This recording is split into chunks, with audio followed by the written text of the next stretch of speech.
सिद्धिविनायक मंदिरातून याचा आढावा घेतलेला आहे आमच्या प्रतिनिधी मनश्री पाठक यांनी।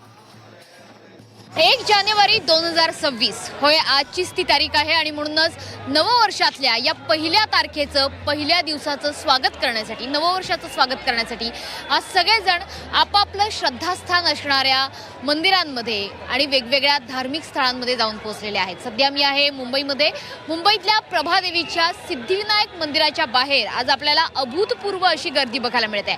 अगदी पहाटेपासूनच भाविकांनी रांगा लावलेल्या आहेत। अगदी पहाटे 4 पासून 3 पासून अनेक गणेश भक्त हे रांगांमध्ये उभे आहेत आणि म्हणूनच सिद्धिविनायक आणि दादर भागामध्ये प्रचंड वाहतुकीची कोंडी सुद्धा झालेली आहे।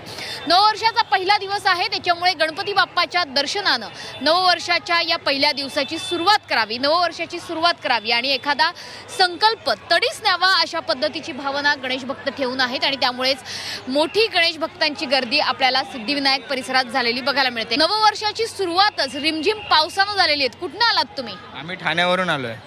बरं, सिद्धिविनायकचं दर्शन झालं का? हो, एकदम छान दर्शन झालं। किती वेळ वाट बघावी लागली दर्शनासाठी? 3 ते 4 तास लागले। 4 तास लागले आम्हाला। 3 ते 4 तास लागले। 5 वाजता आलो। काही संकल्प सोडलाय का नवीन वर्षासाठी? काय सगळ्यांचं आयुष्य भरभराटीचं जावं, चांगलं जावं, बस एवढीच गणपती चरणी प्रार्थना। अजून काय आमची पण तेच आहे। तर नववर्षाच्या स्वागतासाठी आता अनेक जण उत्सुक तर होतेच आणि रात्रभर खरं तर नववर्षासाठीचा जल्लोष केल्यानंतर आता सिद्धिविनायक आणि शिर्डी संस्थानामध्ये सुद्धा आपल्याला मोठी गर्दी झाल्याचं बघायला मिळते। त्यामुळे नववर्ष हे सर्वांना सुखाचं, समृद्धीचं आणि भरभराटीचं जावं ही आमची देखील कामना। कॅमेरामन अशोक सामंत पाठक, झी 24 तास, मुंबई।